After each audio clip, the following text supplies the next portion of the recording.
It was a blustery, stormy night in the Hundred Acre Wood. The trees swayed wildly under the fierce winds, and rain poured down like an endless waterfall. Cozy in his small house with a warm cup of tea, Piglet peeked out the window and gasped.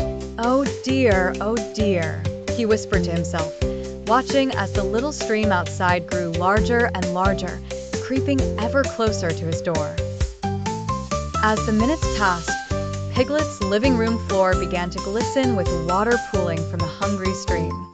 He tried mopping it up, but there was simply too much rain drizzling down every crack and corner. Not too far away, Pooh Bear was busy snugging up to a nice pot of honey, completely unaware of the chaos the storm was bringing to his tiny friend's house. But then a loud knock-knock came at the door.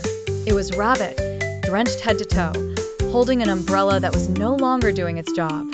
"Pooh," Rabbit began urgently, "Piglet's house is underwater. You have to help him." Pooh's eyes widened with concern. He couldn't let his dear friend remain in danger.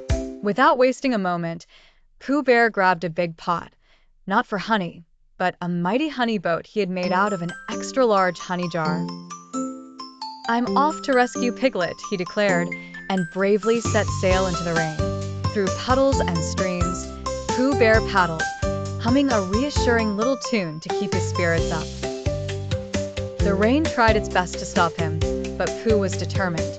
As he reached Piglet's doorstep, he saw his pink friend waving from the window, looking quite relieved. "Pooh." "Oh, I'm so glad to see you," squealed Piglet. "Hop in, Piglet," Pooh called back, carefully steering closer. With a nimble leap, Piglet jumped from the window into the honey pot boat. Yikes, he squealed as they bobbed over a tricky wave, but soon, Piglet felt quite safe with Pooh's steady paws holding on tight. Together, they paddled back through the downpour, navigating past trees that seemed to touch the sky and water that seemed to swallow the earth. All the way, Pooh sang comforting songs, making Piglet giggle and forget the frightful storm outside. Finally reaching Pooh's dry, warm house, they bundled inside, shaking off droplets and hanging coats by the fire. "Thank you so much, Pooh," Piglet sighed contentedly. "Think nothing of it, Piglet.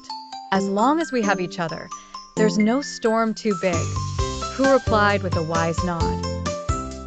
And so, as the Hundred Acre Wood was drenched under the showers of the storm, Pooh and Piglet spent the evening sipping tea and snacking on honey sandwiches, warm and simply grateful for the joy of friendship. Once upon that rainy time, a storm's roaring was met by the calm, resounding sweetness of friends caring for one another.